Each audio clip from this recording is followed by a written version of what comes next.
தொன்னை இருக்கா? தொன்னை இருக்கா?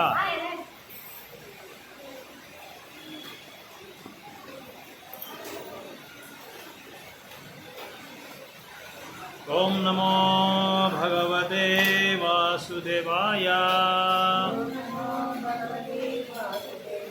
ஓம் நமோ பகவதே வாசுதேவாய. ஓம் நமோ பகவதே வாசுதேவாய. நாராயணம் நமஸ்கிருத்யம் நரம் சைவ நரோத்தமம் தேவீம் சரஸ்வதிம் வியாசம் ததோ ஜயமுதீரயே. நஷ்டப்ராயேஷு அபத்ரேஷு நித்யம் பாகவத சேவயா பகவதே உத்தமஸ்லோகே பக்திர்பவதி நைஸ்திகி. கிருஷ்ணாய வாசுதேவாய தேவகீ நந்தனாய ச நந்தகோபகுமாராய கோவிந்தாய நமோ நமः. நமோ பங்கஜநாபாய நமோ பங்கஜமாலினே நமோ பங்கஜநேத்ராய நமஸ்தே பங்கஜாங்கிரே. கிருஷ்ணாய வாசுதேவாய தேவகீ நந்தனாய ச நந்தகோபகுமாராய கோவிந்தாய நமோ நமः. வசுதேவசுதம் தேவம் கம்சசானூரமர்ஜனம் தேவகீ பரமானந்தம் கிருஷ்ணம் வந்தே ஜகத்குரு. பகவத்கீதா உண்மை உரிவில். ஸோ நம்ம ஆல்ரெடி 3 செஷன் பார்த்துட்டோம். பகவத்கீதாவோட வரலாறு என்ன, மகாபாரத்லேருந்து அந்த ஸ்டோரி லைன் நம்ம பார்த்துட்டே வந்துட்டு இருக்கிறோம். ஸோ நம்மளோட ஈக்குவேஷன் எங்கே ஸ்டாப் ஆகுது லாஸ்ட்லன்னா, யார் தெரியுமா? இதை ஞாபகம் இருக்கா உங்களுக்கு? எங்கே நம்ம ஸ்டாப் பண்ணுன்றது சின்ன ஒரு க்ளூ. சத்யவதி, பீஷ்மா,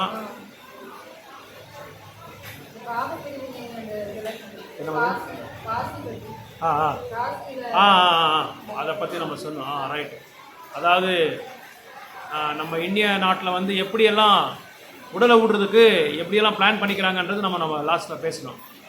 ஸோ அங்கே எதுக்காக அது சொன்னோன்னா, உடல் விடுற டைமில் வந்து ஆக்சுவலாக நம்ம வந்து ஆன்மீகமான ஈடுபாடில், ஆன்மீகமான உணர்வில் நம்ம வந்து உடலை விடுறதுக்கு நம்ம பிளான் பண்ணிக்கணும். அதனால தான் மக்கள் என்ன பண்ணுறாங்கன்னா, நம்ம நாட்டில் யாருக்குமே சொல்லாமல் சில பேர்லாம் காசிக்கு போயிடுறாங்க.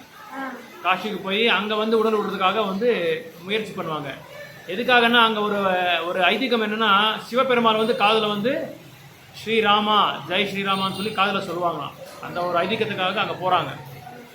ஸோ இங்கே நம்ம லாஸ்ட் என்ன பார்த்தோன்னா, இந்த மகாபாரத் எதுக்காக இது மகாபாரத்தை பற்றி இது சொல்லிட்டு இருக்கேன்னா, இந்த பகவத்கீதை தெரிஞ்சுக்கிறதுக்கு முன்னாடி அந்த பின்னாடி வரலாறு வந்து தெரிஞ்சுக்கிட்டா தான் நம்ம அந்த பகவத்கீதை புரிஞ்சிக்க முடியும். இல்லைன்னா யார் திருத்தராஷ்டிரர், யார் பாண்டராஜு, விதுரர் யார், இவங்கெல்லாம் எப்படி வந்தாங்க, இதெல்லாம் ஒன்றுமே நம்மளுக்கு புரியாமல் நம்ம சும்மா கேட்குற மாதிரி ஆகிடும். அதனால் அந்த மகாபாரத்தோட ஸ்டோரி லைன் வந்து நான் சொல்லிகிட்டே வரேன். ஸோ இங்கே நம்ம லாஸ்ட் வந்து என்ன பார்த்தோன்னா, சத்யவதி தேவி ஹஸ்தினாபுரத்துக்கு உட்காரதுக்கு யாருமே ராஜர் இல்லை, அரசர் இல்லை, மன்னார் இல்லை. அதை தேடுறதுக்காக, அது வந்து ஐக்கியம் பண்ணுறதுக்காக நிறைய வழியில் வந்து முயற்சி பண்ணிகிட்டே இருக்காரு. அவங்க குழந்தைங்களான சித்ராங்கதா, விசித்திர வீர இவங்கெல்லாம் ட்ரை பண்ணாங்க. ஆனால் சித்ராங்கதா சீக்கிரமாக இறந்துட்டாங்க ஏதோ ஒரு காரணத்தால். அந்த காரணம் சொன்னேன் உங்களுக்கு. சித்ராங்கதான்னு சொல்லி ஒரு கந்தர்வலோகத்துலேருந்து வந்து, என் பேர் நீ வச்சிருக்கேன்னு சொல்லி 2 பேரும் போர் பண்ணி அவங்கள வந்து வதம் பண்ணி அவங்கள இது பண்ணிடுறாங்க. விசித்திர வீரா வந்து தர்மத்தை நிலைநாட்டாமல், தர்மத்தை வந்து கடைப்பிடிக்காமல், வேதங்களுக்கு விருத்தமாக நடந்துக்கிட்டு அவர் என்ன பண்ணுறாரு, விசித்திர வீரியும் சீக்கிரமாக இறந்துடுறாரு. நோய் வந்து சீக்கிரமாக இறந்துடுறாரு. அப்போ யாருமே இல்லாத டைமில் சத்யவதிக்கு என்ன ஞாபகம் வருதுன்னா, வியாசமார் சார் அவரோட பையனோட ஞாபகம் வருது. ஸோ இவங்க யாருமே இல்லைன்னா வியாச மகர்ஷியை கூப்பிடலாம் சொல்லி வியாச மகர்ஷியை கூப்பிடுறாரு. அப்போ வியாச மகர்ஷியை கூப்பிடும்போது வியாச மகர்ஷி வந்து ஒரு கடல்கிட்ட தியானம் பண்ணிட்டு இருப்பார். தியானம் பண்ணிட்டு இருக்கும்போது பயங்கரமாக இந்த பெரிய பெரிய தாடியெல்லாம் விட்டு, முடியெல்லாம் எல்லாம் விட்டு, உடம்பெல்லாம் நெய் ஆகிருக்கும். இது இந்த மாதிரி உருவத்தில் அவர் இருக்காங்க. அம்மா கூப்பிட்டாரு சொல்லி அப்படியே வந்துடுறாரு. எதுவுமே இது பண்ணாமல் அதை சரி பண்ணிக்காமல் அப்படியே வந்துடுறாரு, சுத்தம் பண்ணிக்காமல் அப்படியே வந்துடுறாரு. அப்போ அம்மா கிட்ட கேட்குறாங்க, நான் என்ன பண்ணணும்னு சொல்லி கேட்குறாங்க. இந்த மாதிரி நீ அம்பிகா அம்பாலிகான்னு சொல்லி ரெண்டு பேர் இருக்காங்க. அந்த 2 நபர்களையும் நீ வந்து நீங்கள் என்ன பண்ணணும், திருமணம் பண்ணிக்கிட்டு நீங்கள் குழந்தைய பெற்றிக்கணும். ஏன்னா இப்போ அஸ்தினாபூரில் மன்னார் யாரும் இல்லை, உட்காரத்துக்கு அரசர் யாரும் இல்லை. அதனால் நீங்கள் இந்த ஒரு லோக கல்யாணத்தை நீங்கள் பண்ணணும்னு சொல்லும்போது வேச மகர்ஷி ஒத்துக்கிறாரு. ஏன்னா வேச மகர்ஷியோட முக்கியமான கடமை என்னென்னா, எங்கெல்லாம் லோக கல்யாணத்துக்கு அவசியம் இருக்கோ அங்கெல்லாம் போய் அவர் வந்து இந்த மாதிரி சந்தானம், அதாவது குழந்தைங்களை பெற்றிக்கிறதுக்கு ஒரு தர்ம ரீதியே அவங்க வந்து இது பண்ணி போய் கொடுப்பாங்க. அதனால வியாச மகர்ஷியை கூப்பிடுறாரு. இந்த ரகசியம் வந்து யாருக்குமே தெரியாதுன்னு உங்களுக்கு நான் சொன்னேன். யாருக்குமே தெரியாது. இது சத்யவதி தேவி யாருக்குமே சொல்ல. இது சத்யவதி தேவிக்கும் பராசர முனிக்கும் மட்டும்தான் தெரியும். இவங்க நடுவில் தான் இருக்கிற தொடர்புல தான் இந்த வியாச மகர்ஷி வந்திருக்காரு. அதுதான் அவருக்கு இன்னொரு பேர் என்ன இருக்குன்னா துவைப்பவாசான்னு சொல்லி வைப்பார். துவைப்ப வியாசன்னா ஒரு தீவுக்கு நடுவில் இவர் பிறவி எடுத்தார், தோன்றினார் இவர். யார்? இந்த வியாச மகர்ஷி. ஸோ இப்படி இருக்கும்போது சத்யவதி தேவி இப்படி சொல்கிறாங்க. அப்புறம் அம்பிகா அம்பாலிகா வந்து ஆல்ரெடி விசித்திர வீரனுக்கு திருமணம் ஆகிட்டு இருக்கும். அவங்களுக்கு திருமணம் ஆகி குழந்தைகள் இல்லாமல் இருக்கும். அந்த குழந்தை வேணும்னு சொல்லி தான் வியாச மகர்ஷி கூப்பிடுறாரு. ஸோ வியாச மகர்ஷி என்ன பண்ணுறாரு, சொல்கிறாரு அம்பிகாக்கும் அம்பாலிகா கிட்ட பேசுகிறார் சத்யவதி தேவி. இந்த மாதிரி எங்கள் பையன் இன்னொரு பையன் இருக்கான், அதாவது உங்கள் மாமா உங்களுக்கு பிரதர் இல்லா மச்சா, என்ன சொல்கிறது பிரதர் இல்லாக்கு மச்சா, இந்த மாதிரி இன்னொரு மச்சா இருக்காரு. இந்த மாதிரி மச்சா இருக்கிறது அவங்களுக்கு தெரியாது, இருந்தாலும் சொல்கிறாங்க. ஏன்னா உங்களுக்கு குழந்தைங்களும் இல்லை. நம்ம நாட்டை அஸ்தினாபுரம் வந்து பெரிய ராஜ்யம். சின்ன நான் லாஸ்ட் டைமே சொன்னேன் உங்களுக்கு, இந்த பூலோகத்துக்கே மன்னர் ஒரே ஒருத்தர் தான். அந்த மாதிரி ஒரு இந்த ராஜ்யத்துக்கே யாருமே இல்லாமல் இருக்காங்க. அதனால் இந்த மாதிரி ஒரு ஏற்பாடு நான் பண்ணியிருக்கேன். எப்படியாவது நீங்கள் இவங்களை வச்சுக்கிட்டு எப்படியாவது ஒரு ஒரு சந்ததியை கொடுக்கணும் நீங்கள் அப்படின்னு சொல்லும்போது அம்பிகா அம்பாலிகா 2 பேரும் ஒத்திக்கிறாங்க. ஸோ அம்பிகாவை வியாச மகர்ஷி ரூமில் உட்காந்துருக்காரு. அம்பிகா உள்ளே போகிறாரு. ஸோ அம்பிகா உள்ளே போய் இவரை வியாச மகர்ஷி உருவத்தை பார்த்த உடனே அப்படியே கண்ணு மூடிக்கிறாரு. ஏன்னா அவரால் பார்க்க முடியல அந்த உருவத்தை. அப்படி ரொம்ப கோலாகலமாக இருக்கார். உடம்பெல்லாம் நெய், ஒரே ஸ்மெல் அடிக்கும், வாடை அடிக்குது, முடியெல்லாம் அப்படியே சுற்றி வேறு மாதிரி இருக்குது, சரியாக இது வாரலை. அப்புறம் பார்க்கறதுக்கே ரொம்ப இதாக இருக்கார். ஆனால் இவர் என்ன செஞ்சார், அந்த உருவத்தை என்னால் பார்க்க முடியலன்னு சொல்லி கண்ணு மூடிடுறாரு. இதுக்கு ஆச்சாரியாஸ் என்ன சொல்கிறாங்கன்னா, நம்ம வாழ்க்கையில் கூட நம்மளுக்கு ஏதாவது ஒரு பிரச்சனை வந்தால், ஒரு ப்ராப்ளம் வந்தால், ஒரு சமஸ்யை வந்தால் என்ன பண்ணுவோம், நம்ம ஃபஸ்ட்டு கண்ணு மூடிடுவோமா. நம்ம அதை பார்க்காம, ஏன்னா அது பார்த்தா தான் நம்மளுக்கு அந்த ப்ராப்ளம் வரும். அது பார்த்தா நம்மளுக்கு அந்த மனசில் அது வரும், இதயத்தில் வரும். ஓ இந்த மாதிரி பிரச்சனை இருக்குன்னு சொல்லி நம்மளுக்கு அந்த தியானம் வரும். அதனால் உடனே கண்ணு மூடிடுறாரு. இந்த கண்ணு மூடுறதுக்கு வரலாறு இது கொடுக்குறாரு, வியாக்கியானம் கொடுக்குறாரு ஆச்சாரியாஸ். வியாக்கியானம் என்ன கொடுக்குறாருன்னா, முதல்ல பயந்துடுறோமா நம்ம, அந்த பயத்துக்காகவே நம்ம கண்ணு மூடிடுவோமா. ஒரு ஒரு விலங்கு இருக்குது, ஒரு விலங்கு, அந்த விலங்கு பேர் வந்து ஆஸ்ட்ரிச்னு சொல்லி பேர், ஆஸ்ட்ரிச். இந்த ஆஸ்ட்ரிச்சை வந்து அடிக்கடி லயன், சிம்மம் வந்து அவங்கள வந்து விரட்டிட்டு அவங்கள வந்து ஒரு உணவாக வந்து அது ஸ்வீகாரம் பண்ணும். எப்போ எல்லாம் இந்த சிம்மம் வருதோ, இந்த ஆஸ்ட்ரிச் என்ற ஒரு விலங்கு என்ன பண்ணும், அது இந்த மண்ணை தோண்டிட்டு தலை உள்ளே விட்டுருமா. தலை உள்ளே விட்டுட்டா, ஏன்னா சிங்கம் தன்னை வந்து கொலை பண்ணுறது அதால் பார்க்க முடியல, பயம். அந்த பயத்துக்கு என்ன ஆகுது, தலை உள்ளே விட்டுருமா. தலை உள்ளே விட்டு அந்த பயத்தை பார்க்கக்கூடாதுன்ற ஒரு இதுக்கு ஒரு டெக்னிக் என்ன பண்ணும், அது தலை உள்ளே விட்டுரும். ஸோ இது வந்து ஆச்சாரியாஸ் கம்பேர் பண்ணுறாங்க. மனித வாழ்க்கையில் கூட மனிதர்கள் பிரச்சனைகள் வரும்போது, சில ப்ராப்ளம்ஸ் வரும்போது ஃபேஸ் பண்ண முடியாமல் ஒரு சூழ்நிலை என்ன ஆகும், நம்ம கண்ணு மூடிக்கிறோம், இல்லைன்னா இந்த மாதிரி ஏதாவது ஒன்று திரும்பி இந்த பக்கம் அந்த பக்கம் திரும்பிடுறோம். ஸோ அதனால் இந்த 3 வகையான பயம் இருக்குது. பயத்தில் கூட 3 வகையான பயம் இருக்கா. ஒன்று பப்ளிக் ஸ்பீக்கிங், வெளியே. ஸோ பப்ளிக் ஸ்பீக்கிங் ஒன்று, அதாவது பப்ளிக் ஸ்பீக்கிங் என்ன சொல்கிறீங்க தமிழில்? பொது இடத்துல பேச்சு கொடுக்குறது, பேசுறது. அந்த டைமில் வந்து எல்லாருக்குமே பயமாக இருக்கும். எப்படிடா பேசுறது, யாராவது ஏதாவது சொல்லிடுவாங்களோ, யாராவது ஏதாவது கேட்டுருவாங்களோ அப்படின்னு சொல்லி ஒரு பயமாக இருக்கும். இது ஒரு பயம்.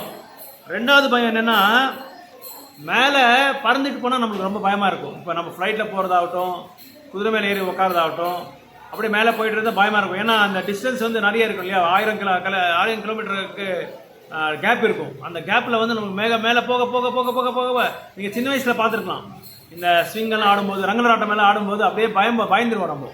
அப்படி மேலே போயிட்டே இருந்தால் கீழே பார்த்தோன்னே நம்மளுக்கு பயம் இருக்கும்.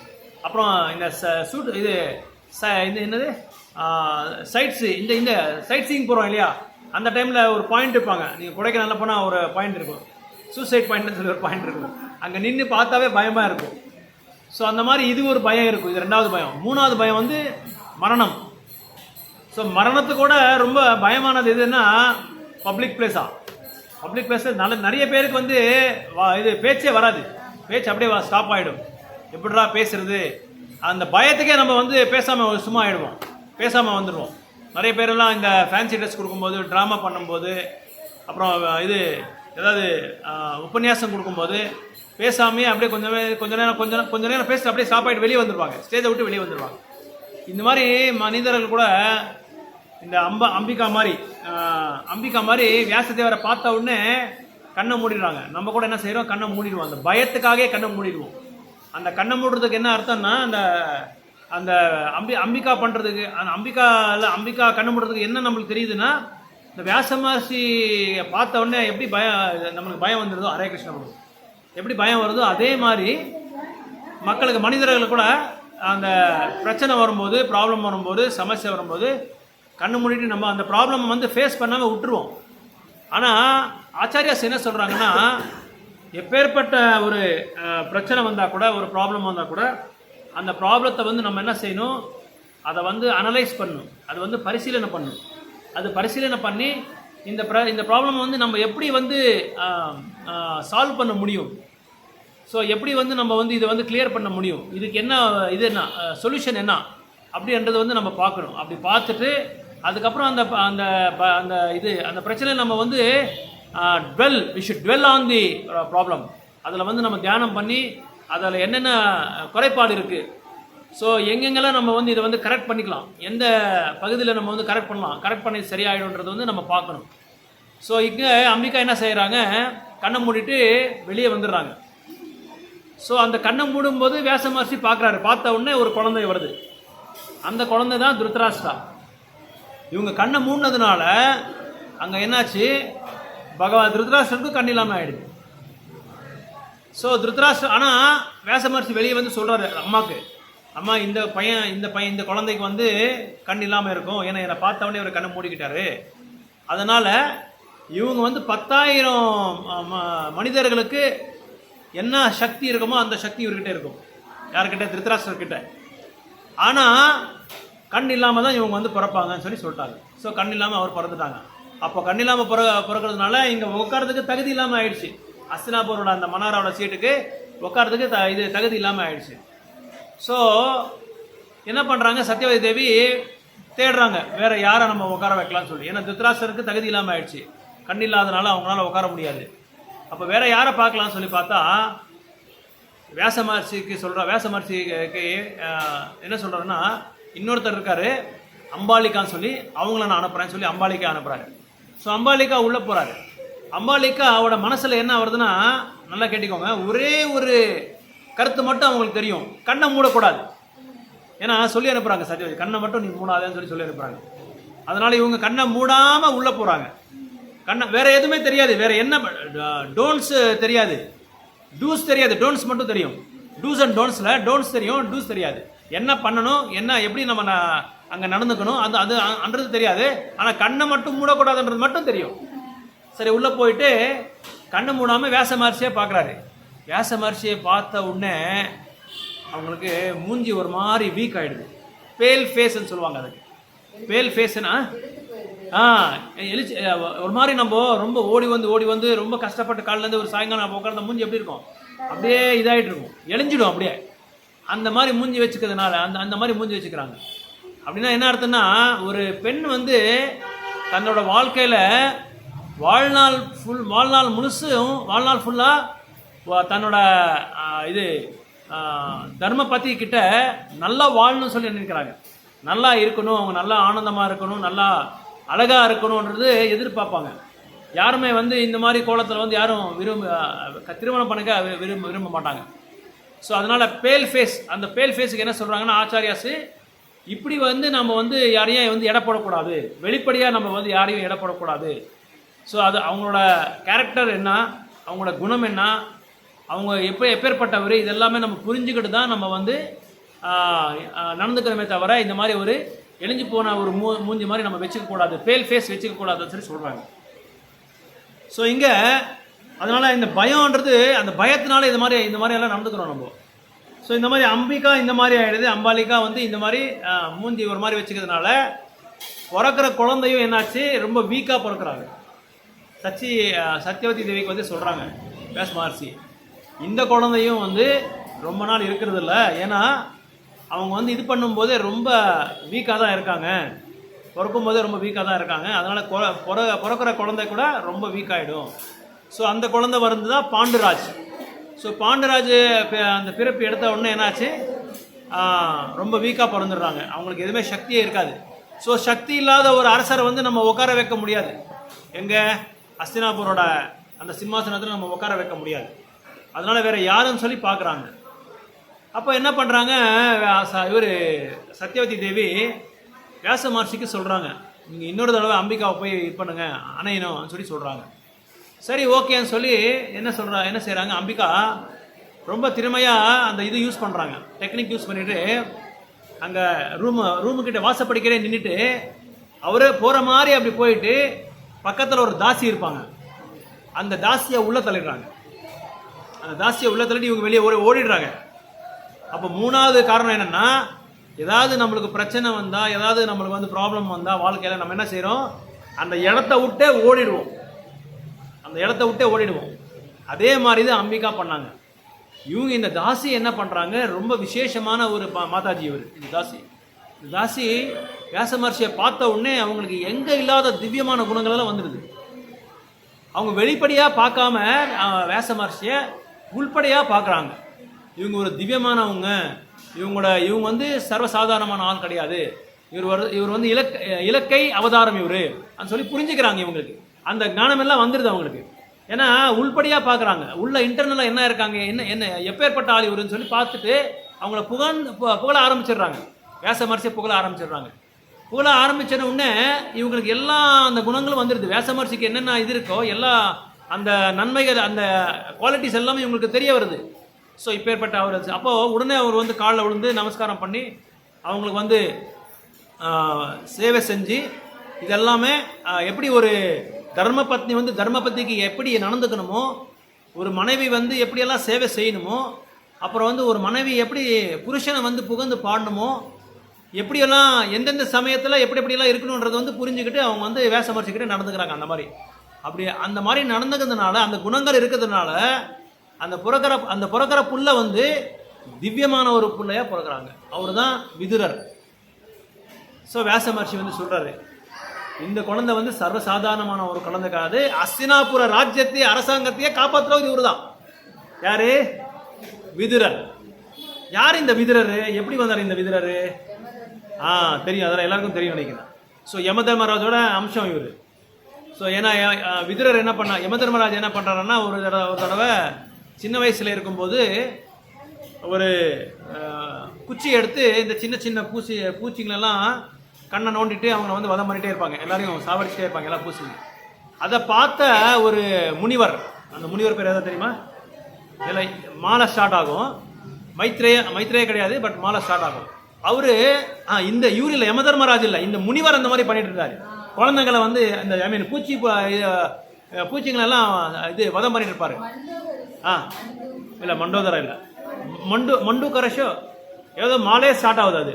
சரி, இது பார்த்த உடனே யமதர்மராஜ், ஏன்னா அவர் வந்து இஸ் மினிஸ்டர் ஆஃப் இது என்ன டெத்து, அவர் பார்த்த உடனே இந்த அங்கே இருக்கிற எல்லாரையும் அழைச்சின்னு வராங்க அவங்க சிறைசாலை போடுறதுக்கு. அது கூட இவரையும் அழைச்சிட்டு வந்துடுறாங்க, இந்த முனிவரையும். இந்த முனிவரி வந்து கொஞ்சம் நல்லா சித்தியெல்லாம் நல்லா தெரியும், மந்திரங்கள் எல்லாம் நல்லா தெரியும், எல்லா வேதங்கள் நல்லா தெரியும். சரி, யமதர்மராஜ் கிட்ட போய் நின்றுட்டு, என்னையே வந்து நீ வந்து சிறைசாலை போட்டிருக்கியா, நீ வந்து ஒரு சூத்திரர் அன்னைக்கு பிறப்பு எடுக்கிற சொல்லி அவரை வந்து சபிச்சிடுறாங்க. அப்படி சபிச்ச உடனே அந்த யம தர்மராஜ் தான் விதுரராக வராரு இங்கே எங்கே நம்ம அஸ்தினாப்பூரில். ஸோ விதுரரா வந்து அங்கே அந்த யமதர்மராஜ் அம்சம்தான் அவர். ஸோ இப்படி விதுரர் வந்தார் இங்கே இதுக்கு அந்த குரு வம்சத்துக்கு வராரு.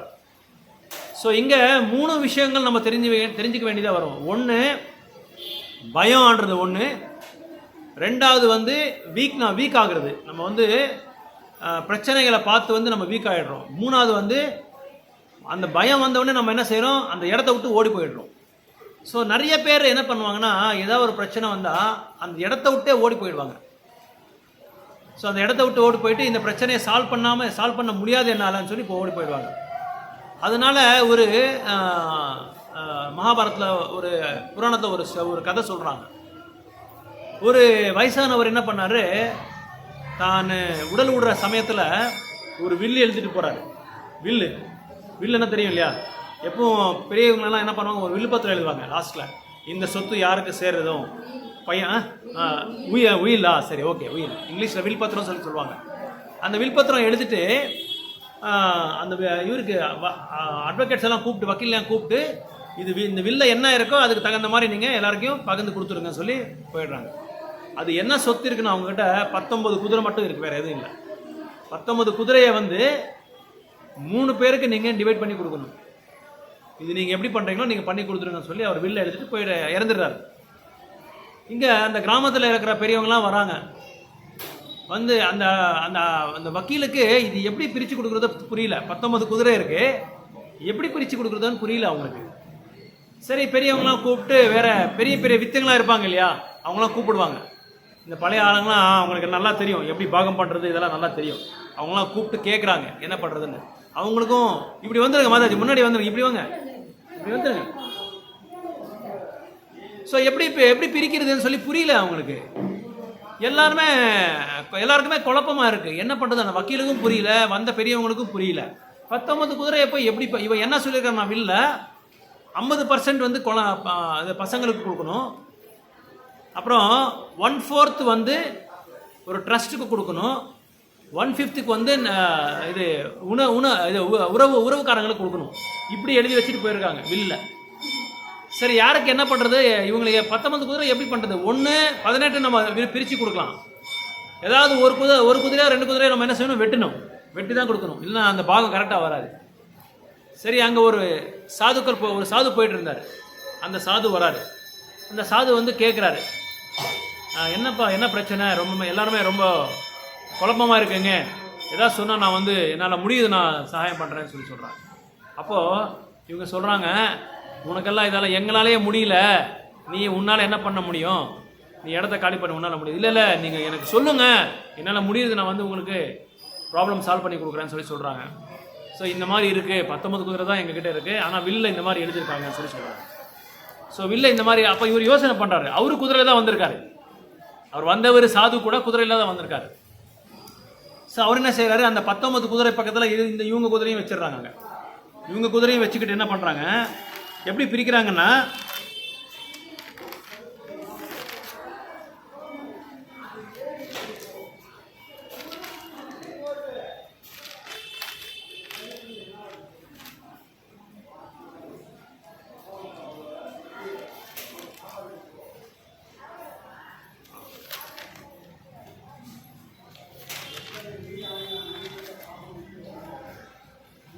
சொல்கிறாங்க பாதி 5 குதிரை வந்து அவங்க பசங்களுக்கு கொடுத்துருங்க, அப்புறம் வந்து 4 வந்து அந்த இவங்களுக்கு ரிலேட்டிவ்ஸ் அவங்களுக்கு கொடுத்துருங்க, ஒரு குதிரையை நான் எடுத்துக்கிறேன், இன்னும் எவ்வளோ இருக்குது மீதி 5 குதிரையை வந்து குழந்தைங்களுக்கு, அப்புறம் வந்து 4 குதிரை வந்து ரிலேட்டிவ்ஸுக்கு, 15 வந்து இவங்களுக்கு யாருக்கு குழந்தைங்களுக்கு, 15 குழந்தைங்களுக்கு 4 வந்து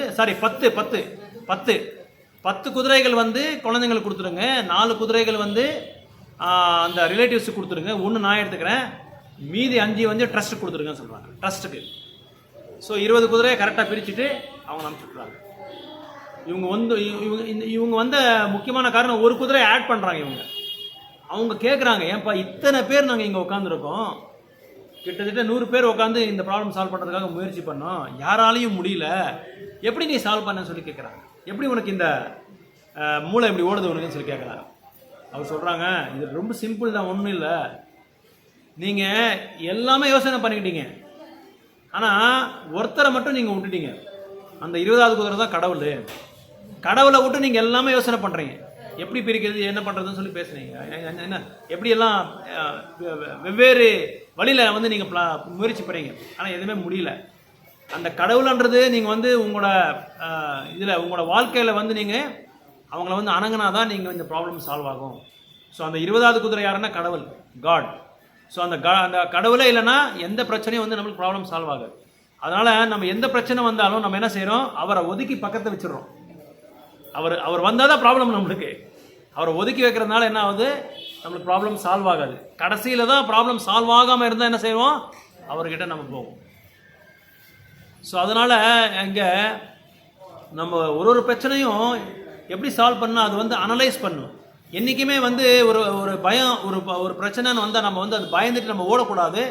அப்புறம் பயந்துட்டு தலையும் நம்ம வந்து அது நான் சொன்னேன், ஒரு விலங்கு வந்து என்ன செய்யும், சிம்மத்தை ஆஸ்ட்ரிச், அந்த சிம்மத்தை பார்த்த உடனே என்ன ஆகுது, இந்த பயத்தை நான் பார்க்கக்கூடாது, அது வந்து என்ன சாப்பிட்றோன்னு சொல்லி அது என்ன நினைக்கும், மண்ணை வந்து நோண்டிட்டு தலையை உள்ளே விட்டுரும், பார்க்கக்கூடாது பயத்தைன்றது. நம்ம கூட என்ன செய்கிறோம், யாராவது குடிக்காரன் வருவான், நம்ம உட்காந்துட்டு இருப்போம், இல்லை பஸ் ஸ்டாப்பில் நின்றுட்டு இருப்போம், இல்லை ட்ரெயினில் போயிட்டு இருப்போம், நம்ம என்ன செய்கிறோம், வேணுன்ட்டு அவனை பார்க்காம நம்ம வந்து ஏதோ படிக்கிறதோ இல்லை சேண்டிங் பண்ணுறதோ இல்லை மூஞ்சி அந்த பக்கம் திருப்புறதோ ஏதோ ஒன்று பண்ணிகிட்டே இருப்போம். அவன் வந்து நம்மளை வந்து நோட்டீஸ் பண்ணக்கூடாது நம்மளை. ஏன்னா அந்த பயம், இந்த பயம்ன்றது எல்லாருக்குமே இருக்குது. ஆனால் அந்த பயத்தை வந்து என்னன்றது நம்ம பார்க்கணும். எப்பேற்பட்ட பயம் இது, இந்த பயத்தை நம்ம எப்படி வந்து சால்வ் பண்ண முடியும் அன்றது வந்து அந்த பயத்தை வந்து எதிர்த்து நிற்கணுமா.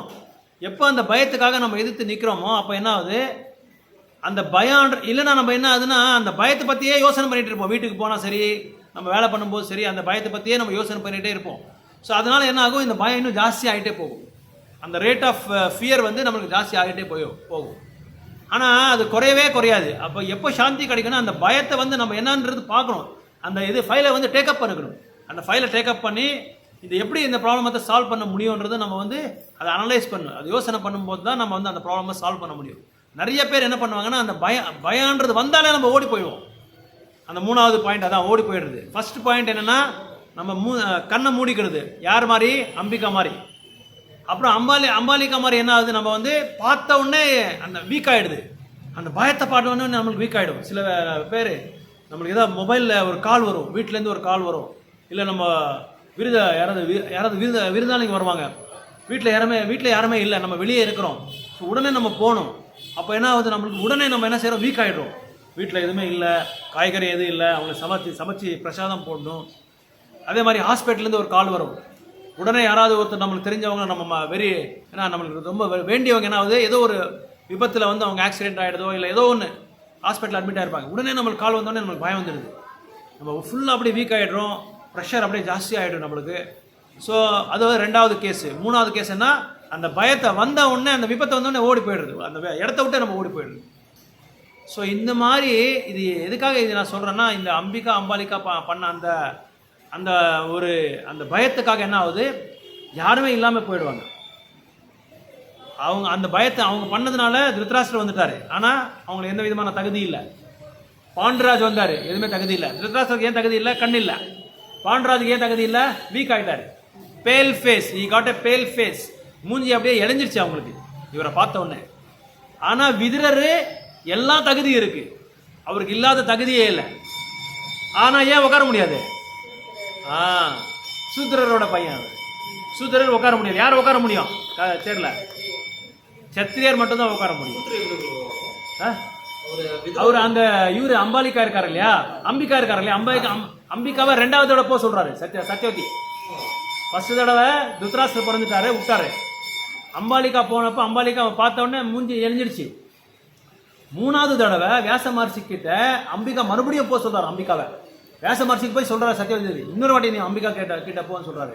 அப்ப அம்பிகா போகும்போது என்ன பண்ணாரு, அம்பிகா தன்னை உள்ள போகாம பக்கத்துல ஒரு தாசி இருப்பாரு, ஒரு சூத்திர ராணி, அவரை உள்ள தள்ளிட்டு இவர் வெளியே போயிடுறாரு.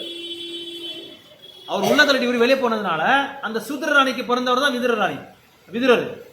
விதுரர் வந்து சூத்திரரோட பிறப்பில் பிறந்தா அவங்களுக்கு அந்த தகுதி இல்லை. சத்திரியர் மட்டும்தான் உட்கார முடியும். ஈவன் பிராமணர் கூட உட்கார முடியாது. சத்திரியர் மட்டும்தான் அந்த தகுதி. அதனால அவருக்கு அந்த தகுதி இல்லாமல் போயிடுது. ஆனால் அந்த அஸ்தினாபுரத்தை வந்து காப்பாற்றுற ஒரு எல்லாத்திலையுமே அவர் வந்து இது பண்ணுறாங்க, செயல்படுறாங்க. ஆமாம், இல்லை அது ஆனால் பட் பை இது வந்து சூத்திரர் தானே அவரு.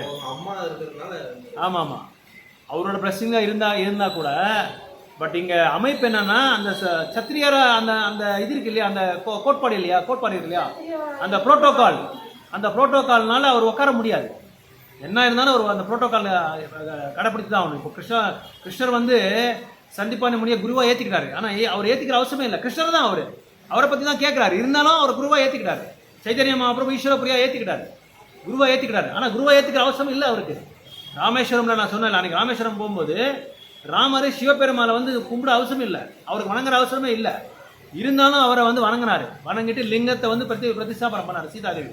எதுக்காகன்னா வர சந்ததிகளை வந்து ஒரு சிவபெருமானா ஒரு வைஷ்ணவர், அவருக்கு மதிப்பு கொடுக்கணும், அவரை வந்து ஒரு வைஷ்ணவராக நம்ம பார்க்கணும், ஒரு குருவாக பார்க்கணும், ஒரு பிரதம வைஷ்ணவராக பார்க்கணுன்ற ஒரு மனப்பானம் எல்லாருக்கும் வரணும்னு சொல்லி தான் எல்லாருக்கும் காட்சி கொடுத்தாரு.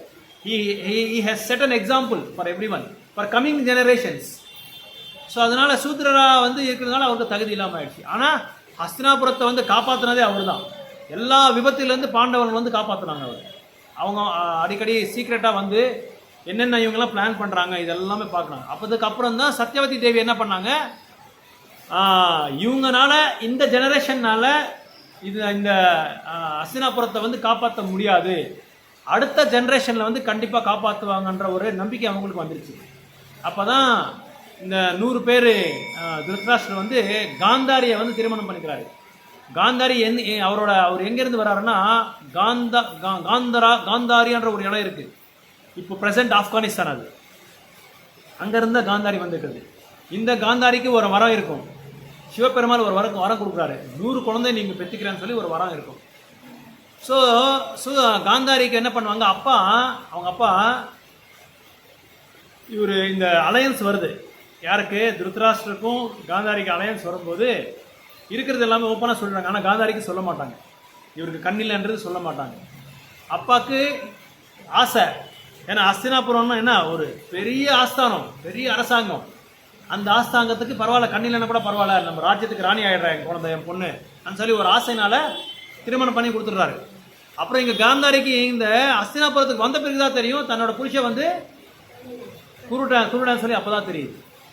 அப்போது இங்கே என்ன புரியுதுன்னா, ஒரு பெண் வந்து தன்னோட வாழ்நாள் ஃபுல்லாக புருஷன் வந்து நல்லா இருக்குன்றதான் பார்க்குறாங்களே தவிர இந்த மாதிரி யாருமே ஒரு அலையன்ஸை பார்க்க மாட்டாங்க. அப்படி பார்த்தா கூட அவங்க வேண்டாம்னு சொல்லிடுவாங்க. இருந்தாலும் காந்தாரி என்ன பண்ணிக்கிறாங்க, ரெண்டு சான்ஸ் இருக்குது காந்தாரிக்கு. ஒன்று, தன்னோட புருஷன்கிட்ட அதே மாதிரி வாழணும், அந்த புருஷனையே வந்து நம்ம கட்டிக்கிட்டு வாழணும். ரெண்டாவது வந்து விட்டு நம்ம வெளியே வந்துடணும். என்ன பண்ணலாம்னு சொல்லி பார்க்குறாங்க. இப்போ யோசனை பண்ணிவிட்டு இதுவே நல்லதுன்னு சொல்லி அவரும் கண்ணு கட்டிக்கிறாரு. தான் புருஷன் எப்படி வாழ்கிறாங்களோ நானும் அதே மாதிரி கண் இல்லாமல் வாழ்கிறேன், நான் வந்து நான் துணி கட்டிக்கிட்டு நான் அப்படியே வாழ்கிறேன்னு சொல்லி அவர் வாழ்ந்து காமிக்கிறார்.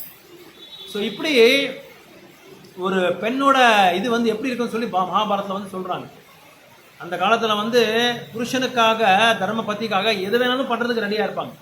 காந்தாரி கூட பத்திவிரதம் சொல்லி சொல்லுவாங்க காந்தாரியை கூட. ஸோ இப்படி அந்த தன்னோட வாழ்க்கை ஃபுல்லாக இந்த மாதிரி பண்ணி கண்ணை கட்டிக்கிட்டு அவர் வாழ்ந்தார். யார்? காந்தாரி. மகாபாரதத்தில் இதெல்லாம் எதுக்கு சொல்கிறேன்னா, நிறைய டீச்சிங்ஸ் இதில் நிறைய எடுத்துக்க வேண்டிய பாயிண்ட்ஸ் நிறைய இருக்குது. ஒன்று வந்து பயம்ன்ற ஒரு பயம், ஃப்ரைட்டனிங்னு சொல்லுவாங்க இங்கிலீஷில். ஃப்ரைட்டனிங், பேல் ஃபேஸ், ரன்னிங் ஃப்ரம் ஃபியர். இந்த 3 பாயிண்ட் ரொம்ப ரொம்ப இம்பார்ட்டன்ட். இவங்க 3 பேரை வச்சு இது நம்ம புரிஞ்சுக்கலாம். அம்பிகா, அம்பாலிகா வச்சு இந்த 3 பாயிண்ட் நம்ம வந்து புரிஞ்சுக்கலாம். ஸோ மகாபாரதத்தில் இந்த மாதிரி அந்த டீச்சிங்ஸை வந்து எடுத்து சொல்கிறாங்க, ஒன்றொன்னா எடுத்து சொல்கிறாங்க ஆச்சாரியாஸ். ஸோ இந்த பயம்ன்றது என்ன அப்படின்னா, இப்போது அதுக்கு ஒரு புராணத்தில் வரலாறில் இன்னொரு ஸ்டோரி இருக்குது. ஒரு தடவை கிருஷ்ண பலராம் 2 பேருமே துவாரகாவுக்கு போயிட்டே இருக்காங்க. துவாரகாவுக்கு போயிட்டு இருக்கும்போது பயத்தை பற்றி சொல்கிறதுக்காக இது ஒரு கதை, இது உண்மையாக நடந்தது தான். போயிட்டே இருக்காங்க 2 பேரும். போயிட்டு இருக்கும்போது ரொம்ப லேட் ஆகிடுது. ஸோ அப்போ என்ன பண்ணுறாங்க, அந்த ஒரு கிராமத்தில் வந்து அங்கேயே ஸ்டே பண்ணுறதுக்காக பிளான் பண்ணிக்கிட்டு என்ன பண்ணுறாங்க, கிருஷ்ணர் என்ன சொல்றாரு, ரெண்டு பேரும் டிசைட் பண்ணிக்கிறாங்க. நான் வந்து முதல்ல ரெஸ்ட் எடுத்துக்கிறேன், நீ வந்து என்ன செக்யூரிட்டியை கார்ட் பண்ணு, எனக்கு பாதுகாப்பு கொடு அப்படின்னு சொல்லி படுத்துக்கிறாங்க. கிருஷ்ணர் படுத்துட்டு இருக்காரு, பலராமர் வந்து பாதுகாப்பாக இருக்கார், செக்யூரிட்டியாக வெளியே நிற்கிறார். வெளியே நிற்கும்போது செக்யூரிட்டியாக வெளியே நிற்கும்போது ராத்திரி நேரத்தினாவது ஒரு பெரிய அரக்கை வந்து பலராமருக்கு வந்து பயமுறுத்துறாரு. எப்படி பயமுறுத்துறாருன்னா, ஒரு தாங்க முடியாத ஒரு சப்தம் சவுண்டு. அந்த சவுண்டு கொடுத்த உடனே பலராமருக்கு பயந்துடுறாங்க. பலராமர் பயந்துட்டு கொஞ்ச நேரம் பார்க்குறாங்க. அப்புறம் வந்து முடியல அவரால். அந்த அரக்கை வந்து அப்படியே தன்னோட உருவத்தை வந்து அப்படியே மேலே வைரமாக்கிட்டே இருக்காரு. பலராமர் தன்னோட உருவத்தை வந்து குறைச்சிட்டே இருக்காரு. இவர் குறைக்க அவர் ஏற்றிட்டே இருப்பார் மேலே. ஸோ அந்த சவுண்டுக்கு தாங்காமல், அந்த சப்தத்துக்கு தாங்காமல் பலராமர் என்ன பண்ணாரு, கிருஷ்ணரை கூப்பிடுறாரு. கிருஷ்ணா கிருஷ்ணா கிருஷ்ணா கிருஷ்ணா சொல்லி கூப்பிடுறாரு. கிருஷ்ணர் தூங்கிட்டே இருக்காரு நல்லா. அதுக்கப்புறம் ஏதோ சத்தம் கேட்குதுன்னு சொல்லி வெளியே வராரு.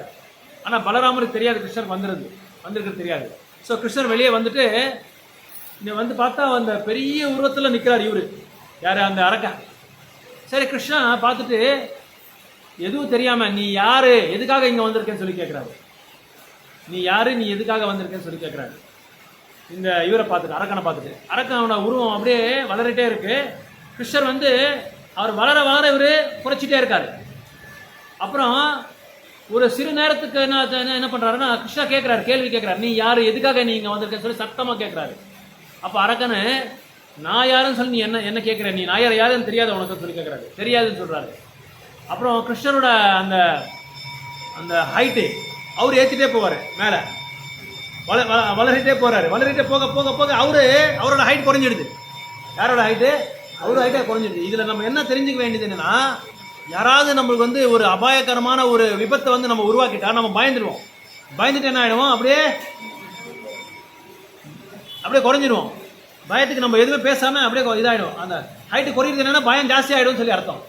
அதனால நம்ம என்ன செய்யணும், வளரிட்டே இருக்கணும். நம்ம பயம் வர வர வர நம்ம வந்து இன்னும் வளரிட்டே இருக்கணும். அப்படின்னு என்ன அர்த்தம், எந்த மாதிரி பயம் வந்தால் கூட நின்று எதிர்த்து நம்ம ஃபேஸ் பண்ணணும்.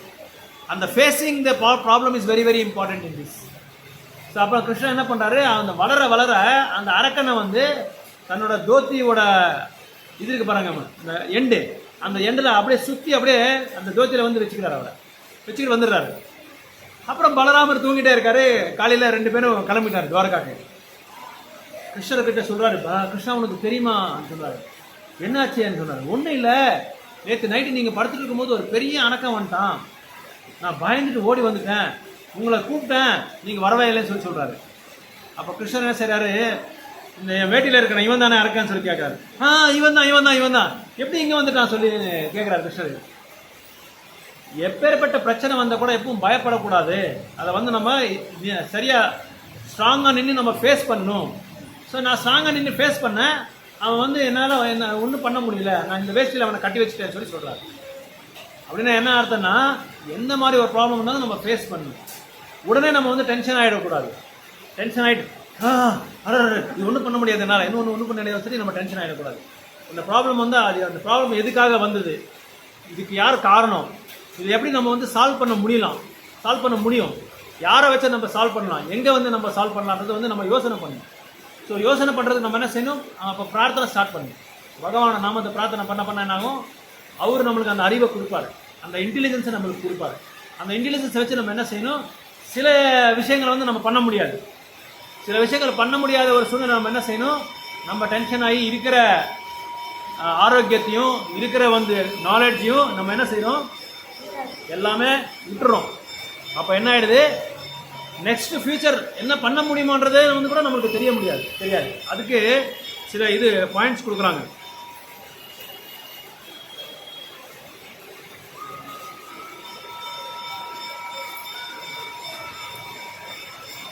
இது முக்கியமாக இதுக்கு என்ன பண்ணுவாங்கன்னா, கலியுகத்தில் லங்கா ஃபார்முலா ஒன்று இருக்குது. லங்கா ஃபார்முலா யாருக்கா தெரியுமா? லங்கா ஃபார்முலா எப்படின்னா, சீதா மாதா வந்து லங்காவில் இருப்பாங்க, அசோக வாட்டிகா. அப்போது அவங்கள வந்து பாதுகாப்புக்கு இல்லை, அவங்க எங்கேயாவது யாராவது எடுத்துகிட்டு போயிடுறாங்கன்னு சொல்லி ஒரு டீமை போட்டாங்க. எல்லாமே அரக்கணி ராட்சசருங்க. அந்த டீமை போட்டு அவங்கள பார்த்துட்டே இருப்பாங்க. அதில் ஒரு அரக்கி பேர் என்னன்னா விஜிதா. அந்த அரக்கி பேர் வந்து விஜிதா, அந்த ராட்சசி பேர். அந்த ராட்சசி என்ன பண்ணும், இங்கே லங்கா அரண்மனையில் என்னென்ன நடந்துட்டு இருக்கோ எல்லாமே வந்து இங்கே இன்ஃபர்மேஷன் கொடுத்துட்டே இருப்பாங்க. அந்த இன்ஃபர்மேஷன் ஒரு நாள் என்ன ஆகுதுன்னா, எல்லாம் லங்கையில எல்லாம் பேசிட்டு இருக்காங்க, ராவணரோட எல்லாருமே மந்திரிங்க எல்லாம் பேசிட்டு இருக்காங்க. இந்த மாதிரி லங்காவை வந்து வதம் பண்ண போறாங்க, லங்காவை வந்து தீப்பிடிச்சு இது டோட்டலாக வந்து டெமாலிஷன் நாசனம் பண்ண போறாங்க. இந்த மாதிரி ஒரு செய்தி இந்த அரக்கைக்கு தெரியுது. இந்த அரக்கைக்கு தெரிஞ்ச உடனே சீதா மாதா கிட்ட இருக்கிற அந்த எல்லா அரக்கைங்களும் வந்து கூப்பிட்டு மீட்டிங் பண்றாங்க. இந்த லங்கா வந்து இதாக போடுது, என்ன ஆக போகுது, டெமாலிஷ் ஆக போகுது, நாசனம் பண்ண போறாங்க. அதனால உடனே நம்ம ஏதாவது பிளான் பண்ணணும். என்ன பண்ணணும்னு சொன்னா, பிளான் என்ன, அதுக்கு என்ன அவங்களுக்கு அவங்க எடுக்கிற நிர்ணயம் என்ன, நல்லா குடிக்கிறது. அங்கிருந்து வந்தது தான் இப்போ கலியுகத்தில் எல்லாரும் என்ன பண்றாங்க, அந்த குடிக்கிறது வந்து லங்கையில இருந்தது தான். எந்த பிரச்சனை வந்தாலும் குடிச்சிடுது. குடிச்சா என்ன ஆகும், தற்சமயத்துக்கு அந்த ப்ராப்ளம் சால்வ் ஆகிடும். ஏன்னா நம்மளுக்கு வந்து பிரெயின்ஸ் வந்து வேலை செய்யாது, மூளை வேலை செய்யாது, அதனால் ஸ்டாப் ஆகிடும். அதனால் அந்த லங்கையிலேருந்து வந்த அந்த ஃபார்முலா தான் இங்கே குடிக்கிறது. ஸோ இப்போ என்ன பண்ணுறாங்க, எந்த ப்ராப்ளம் வந்தாலும் போய் ஒரு 2-3 பேரை கூப்பிட்டுக்கிறது, குடிச்சிடுறது. ஸோ அந்த நைட்டு ப்ராப்ளம் சால்வ் ஆகிடும். அடுத்த நாள் அந்த ப்ராப்ளம் சால்வ் ஆகுமா, மறுபடியும் அப்படியே இருக்கும். ஸோ அதை வந்து கம்பேர் பண்ணி மகாபாரதத்தை சொல்கிறாங்க, லங்கையிலேருந்து வந்ததா இதுன்னு சொல்லி ராமாயணத்தோட ஒரு ஸ்டோரி இது. இன்னொரு ஸ்டோரி என்ன சொல்கிறாங்கன்னா,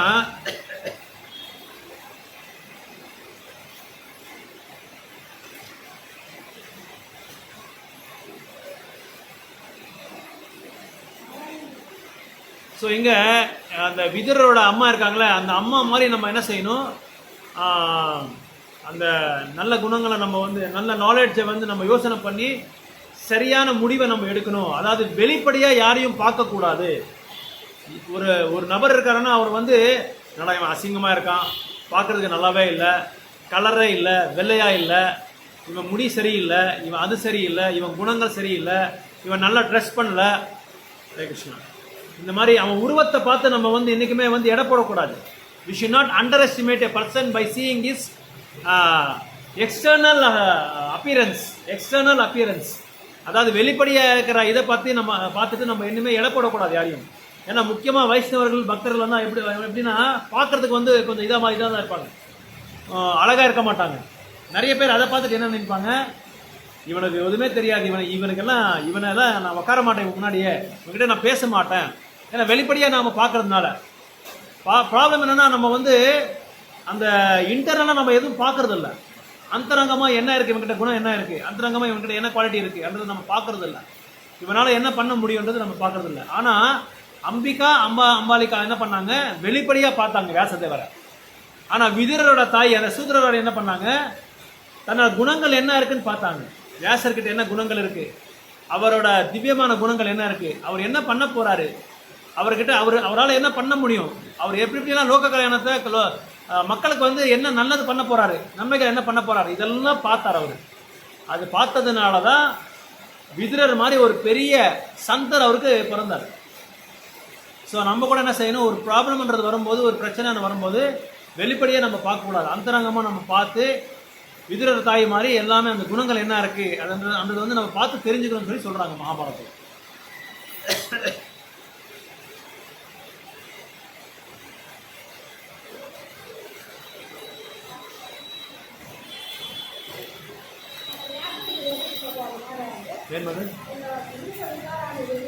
ಯಾರು ಅವರು ವ್ಯಾಸರ ಅವರು ಸಮುದ್ರದ ಹತ್ರ ಇರ್ತಾರೆ.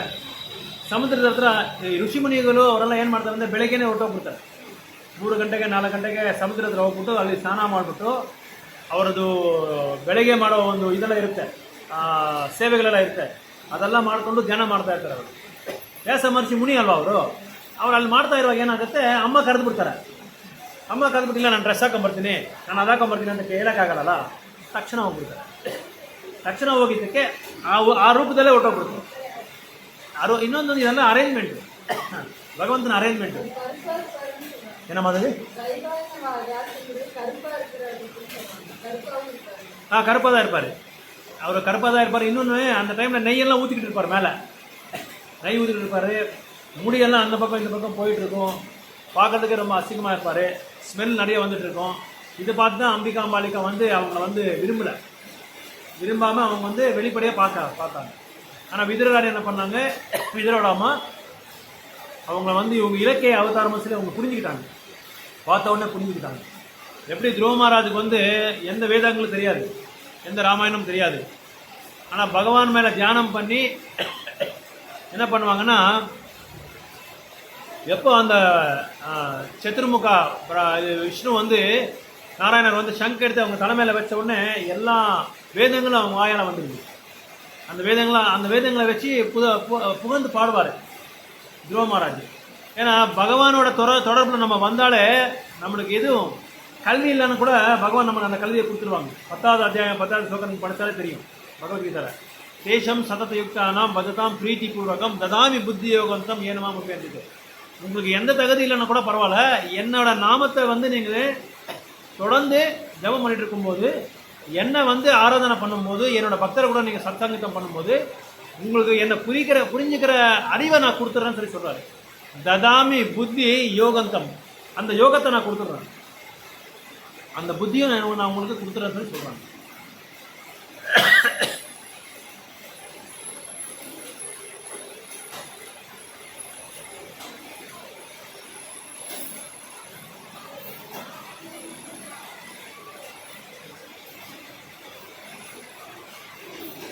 இன்னொன்று, இப்போ கான்டெம்பரரி எக்ஸாம்பிள், நவீன காலத்தோட எக்ஸாம்பிள் எப்படின்னா, இந்த பயான்றது எப்படின்னா, ஒரு பிஸ்லரி வாட்டர் பாட்டிலு, ஒரு சோடா பாட்டில்.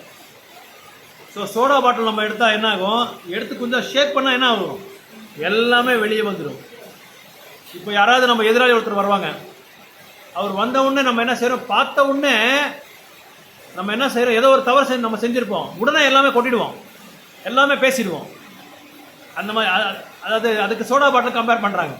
சோடாவில் உள்ள நிறைய ஃபுல்லாக இருக்குங்க அந்த இது கெமிக்கல்ஸு, அதை ஷேக் பண்ண உடனே கடற்கடன்னு எல்லாமே வெளியே வந்துடும், உள்ளே எதுவும் இருக்காது. சில பேர் என்ன பண்ணுவாங்க, பார்த்த உடனே எல்லாமே வெளியே வந்துடும், உள்ளே இருக்கிற ரகசியம் எல்லாமே வெளியே வந்துடும். ஆனால் பிஸ்லரி பாட்டில், தண்ணி பாட்டில் நீங்கள் ஷேக் பண்ண கூட என்னாகும், வெளியே வராது. அந்த பிஸ்லரி பாட்டில் யாருன்னா இந்த விதுரோட அம்மா. பார்த்த உடனே அவங்களுக்கு பயம் வரல, எதுவுமே பேசலை, எதுவுமே தவறாக நினைக்கல. தவறாக நினைக்காம என்ன பண்ணாங்க, யோசனை பண்ண ஆரம்பிச்சிட்டாங்க. யோசனை பண்ணி அனலைஸ் பண்ணி பரிசீலனை பண்ணாங்க, இவர் எப்பேற்பட்ட ஆளுன்னு சொல்லி பரிசீலனை பண்ணாங்க. ஸோ ஒரு பக்தர் வந்து இப்படி கம்பேர் பண்ணுறாரு, அந்த பிஸ்லரி வாட்டர் பாட்டிலுக்கும் அந்த சோடா பாட்டிலுக்கும் கம்பேர் பண்ணுறாங்க. ஸோ நம்ம எல்லாமே எப்படி சோடா பாட்டில் மாதிரி ஏதாவது ஒரு பயம் வந்தால் என்ன செய்வோம், எல்லாமே கொட்டிடுவோம், எல்லாமே கொட்டுவோம், கீழே உழுதுருவோம். என்ன பண்ணுமான்றது நம்மளுக்கே தெரியல, அந்த அறிவே போயிடும் நம்மளுக்கு. ஏதோ ஒரு ப்ராப்ளம் இல்லை, ஒரு குழந்தைக்கோ நம்ம பையனுக்கோ நம்ம பொண்ணுக்கோ யாராவது இருக்கிற ப்ராப்ளம் ஆனமே எல்லாமே நம்மளுக்கு உடனே எல்லாமே நாலேஜை வந்து என்ன செய்யறது, மாயா அபஹருத்தா கிரானம்னு சொல்லுவாங்க. அதுக்கு மாயா அந்த கிரானத்தை வந்து நம்மக்கிட்ட இருந்து திருடிடும். திருடின உடனே நமக்கு எல்லா கிரானமே போயிடும். ஆனால் உயர்ந்தமான தூய்மையான பக்தர்கள் வந்து அந்த உடல் என்ற அந்த உணர்வு இல்லை அவங்களுக்கு. அது இல்லாதனால, ஏன்னா நம்மளுக்கு அவங்களுக்கு தொடர்பு இருக்குது, நம்மளுக்கு அந்த இவங்களுக்கு வந்து அந்த அட்டாச்மெண்ட் இருக்குது, அந்த மமக்காரம் இருக்குது. அந்த மமக்காரம் இருக்கிறதுனால நம்மளால தாங்க முடியாது.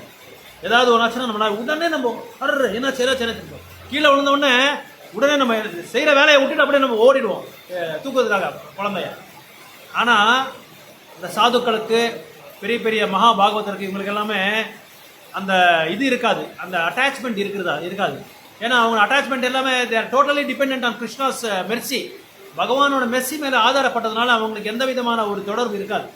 அந்த உணர்வை வந்து நல்லா தூயப்படுத்திக்குவாங்க. அந்த சித்தம்னு சொல்லுவாங்க, சித்தம். அந்த சித்தத்தை வந்து நல்லா பியூரிஃபை பண்ணிக்குவாங்க. அந்த பியூரிஃபை பண்ணுறதுனால அந்த சாதனைனால என்ன ஆகுது, அந்த இதெல்லாம் அவங்க அந்த அட்டாச்மெண்ட், அந்த ராகா துவேஷான்னு சொல்லுவாங்க. ராகா துவேஷா, ராகானா அட்டாச்மெண்ட்டு, துவேஷானா நம்மளுக்கு பிடிக்காது என்ன செய்வோம், நம்ம ஒதுக்கி வெளியே வந்துடுவோம். ஸோ அந்த ராகா துவேஷம் இருக்கக்கூடாதுன்னு சொல்லி சொல்கிறாங்க. அந்த சோடா பாட்டில் மாதிரி எதனா எதிரியாகட்டும், எதனா மாமியார் எதுவும் சொந்தக்காரங்க ஆகட்டும், ரெண்டாவதாகட்டும், எல்லாம் வாயில வந்து எல்லாம் திட்டிடுறது, சண்டை போட்டுறது, சாப்பிட்டா இந்த பிரச்சனை எப்படி ஹேண்டில் பண்ண தெரியாது. ஆமா, சோடா பாட்டில் மாதிரி கிடைச்சிருது. அந்த ப்ராப்ளம் வருது, எப்படி சாப்பிட்டாலும் என்ன பண்ணா, எப்படி லீகலா போகலாம், என்ன எந்த ப்ராப்ளம் எப்படி ஐடென்டிஃபை பண்ணி அனலைஸ் பண்ணி கிரியேட் பண்ணலாம். ஆமா ஆமா, என்ன வந்து ரஜகுணத்தை அதை சொன்னீங்களா, பயம் முக்கியமாக வந்து அட்டாச்மெண்ட்டோட. அதுக்கு முன்னாடி வந்து பயம், என்ன ஆகிடுதோ, என்ன ஆகிட போகிறோமா, நம்ம நம்மளை எடுத்து உள்ளே போட்டுருவாங்களோ, வேறு யாராவது அவங்களை கூட்டு வந்து நம்மளை அடிச்சிருவாங்களோ, அந்த பயம். அப்புறம் என் வீட்டுக்கு என்ன ஆகிடுது, என் குழந்தைக்கு என்ன ஆகிடுது, என் சொத்துக்கு என்ன ஆகிடுது, அந்த பயத்தினால நம்ம என்ன செய்கிறோம், எல்லாமே வெளியே கொட்டிடுவோம். தேவையில்லாதெல்லாம் நம்ம வளரிடுவோம், நம்மளுக்கு தெரியாதெல்லாம் வளரிடுவோம். ஆனால் அது வந்து பெரிய பிரச்சனை ஆயிடுது. அந்த பயத்தினால நம்ம பிரச்சனை ஆகுது. அந்த பயத்தை எப்படி ஃபேஸ் பண்ணுறதுன்றது நிற்கணும், நம்ம நின்று ஃபேஸ் பண்ணணும். அந்த பயத்தை ஃபேஸ் பண்ணும்போது ஏன்னாவது நம்மளுக்கு அறிவு வேணாது. அதுக்கு தான் கடவுளோட ஆசீர்வாதம் நம்ம எடுத்துக்கணும், ப்ரேயர் எடுத்துக்கணும். அப்போ ரஜோகுணம் ஜாஸ்தியாக இருக்கும், ரஜோகுணம் தமகுணம் ஜாஸ்தியாக இருக்கும். ஒரு தடவை நாங்கள் டிரான்ஸ்போர்ட் வச்சுருந்தோம். டிரான்ஸ்போர்ட் வச்சுருக்கும் போது எனக்கு எப்பவும் அந்த மாதிரி டிரான்ஸ்போர்ட்டில் விபத்து தெரியல, எனக்கு என்றைக்குமே தெரியல. ஆனால் கிருஷ்ணகாசில் இருந்தேன். அப்போ பிகினிங்கு என்னாச்சு, பெங்களூர்லேருந்து ஒசூர்லேருந்து பெங்களூர் போகும்போது யாருக்கோ ஒருத்தருக்கு வண்டி அனுப்பிச்சிருந்தோம். அந்த வண்டி அனுப்பிச்சது இப்போ கூட எனக்கு ஞாபகம் இருக்குது. அந்த வண்டி அனுப்பும்போது டிரைவரோட ஃபால்ட்டுன்னு தெரியல, வெளியே பக்கத்தில் லாரிக்கார ஃபால்ட்டுன்னு தெரியல, 2 பேரும் மோதிக்கிட்டு எங்கள் வண்டி வந்து டாப்பில் ஆகிடுச்சு. ஃபுல்லாக ஆயில் பேரல்ஸ் இருக்குது, நிறைய ஆயில் பேரல்ஸு. ஆயில் பேரலில் கீழே வண்டியெல்லாம் டாப்பில் ஆகிடுச்சு. உடனே ஃபோன் வந்துருச்சு. ஃபோன் வந்த உடனே அண்ணாக்கு ஃபோன் பண்ணாங்க. அப்புறம் எனக்கு தெரிஞ்சிருச்சு, நான் தான் கடையில் இருந்தேன். அப்போது ஆனால் என்னால் ஒன்றும் பண்ண முடியல, பேச்செல்லாம் நின்றுடுச்சு. ஞானம் எந்த அறிவும் இல்லை. உடனே போய் உட்காந்துட்டேன் கிருஷ்ணர்கிட்ட. அப்போ எனக்கு எல்லாம் எதுவுமே தெரியாது. ஹரே கிருஷ்ணன் தான் சொல்கிறது ஒன்று தான் தெரியுமே தவிர எதுவுமே தெரியாது. போய் உட்காந்துட்டு நைட்டெல்லாம் சாண்ட் பண்ணிட்டேன்.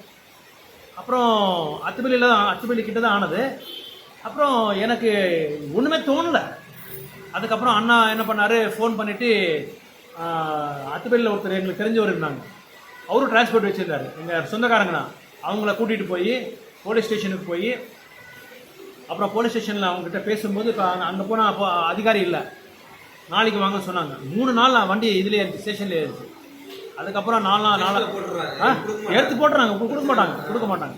அப்புறம் 4ஆவது நாள் போய் இன்னும் வேறு நம்ம அசோசியேஷனில் இருக்கிறவங்கலாம் கூட்டிகிட்டு போய் அவங்ககிட்ட எல்லாம் பேசி போலீஸ்காரங்க கொஞ்சம் பணம் கொடுத்து அதுக்கப்புறம் ரிலீஸ் ஆச்சு வண்டி. ஸோ வண்டியெல்லாம் இதாகிடுச்சு, ரொம்ப ஸ்க்ராப் ஆகி எடுத்து போய் ஒர்க் ஷாப்பில் போட்டோம். ஆனால் என்னால் ஒன்றுமே பண்ண முடியல, எந்த அறிவு எல்லாம் இருக்கிற நாலேஜ் எல்லாம் போயிடுச்சு.